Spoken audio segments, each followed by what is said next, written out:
Hello, today I would like to give you some general information regarding valvular heart diseases.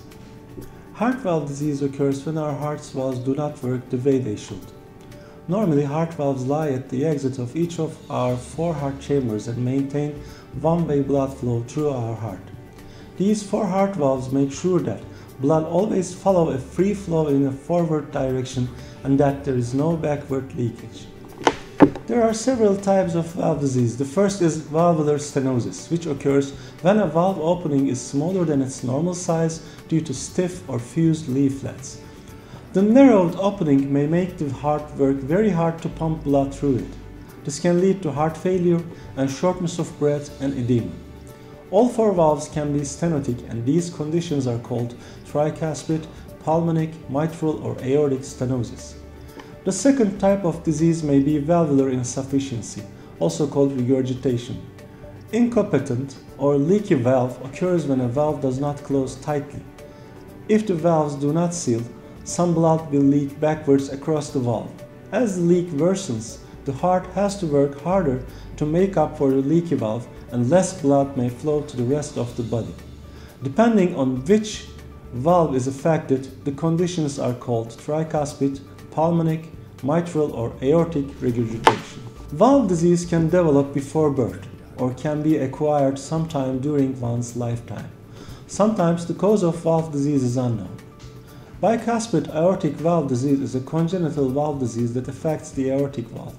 Instead of the normal 3 leaflets or cusps, the bicuspid aortic valve has only 2. Without the 3rd leaflet, the valve may be stiff or leaky. Acquired valve disease includes problems that develop with valves that were once normal. These may involve changes in the structure of your valve due to a variety of diseases or infections, including rheumatic fever or endocarditis, which is caused by an untreated bacterial infection. The initial infection usually occurs in children, but the heart problems associated with the infection may not be seen until 20 or 30 years later. Other causes of valve disease include coronary artery disease, heart attack, cardiomyopathy, aortic and connective tissue diseases. Main symptoms of valve disease can be listed as shortness of breath, most when you are active or when you lie down flat in bed. You may need to sleep propped up on a few pillows to breathe easier. Weakness or dizziness, discomfort in your chest, palpitations, swelling of your ankles, feet or abdomen. Symptoms do not always relate to the seriousness of your valve disease. You may have no symptoms at all and have severe valve disease, requiring prompt treatment. Or as with mitral valve prolapse, you may have severe symptoms, yet tests may show your valve leak is not significant. Best way for diagnosis of valvular heart disease is prompt physical examination accompanied by echocardiography, which is cardiac ultrasonography. During a physical exam, your doctor will listen to your heart to hear the heart sounds that makes us understand that there is some problem with the valves. Or your doctor will listen to your lungs to hear if you are retaining fluid in your lungs, which shows your heart disease is exerting some pressure on your lungs. By looking at the results repeated over time, your doctor can also see the progress of your valve disease, and this will help him or her make decisions about your treatment.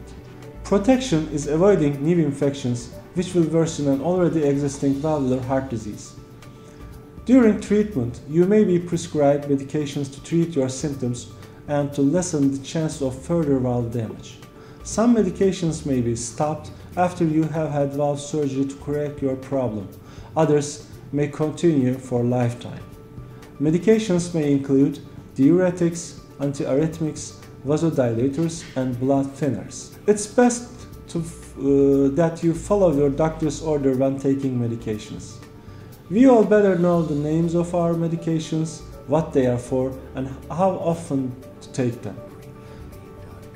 The diagnostic tests, and particularly echocardiography, help to identify the location, type, and extent of your valve disease. The results of these tests, the structure of your heart, your age, and your lifestyle will help your doctor, surgeon, and you to decide what type of procedure will be best for you. Surgical options include heart valve repair or replacement. Most of the time, if the valvular heart disease has exceeded a level beyond limits, surgery is the best option for a better longevity and quality of life when performed in a timely fashion in experienced hands.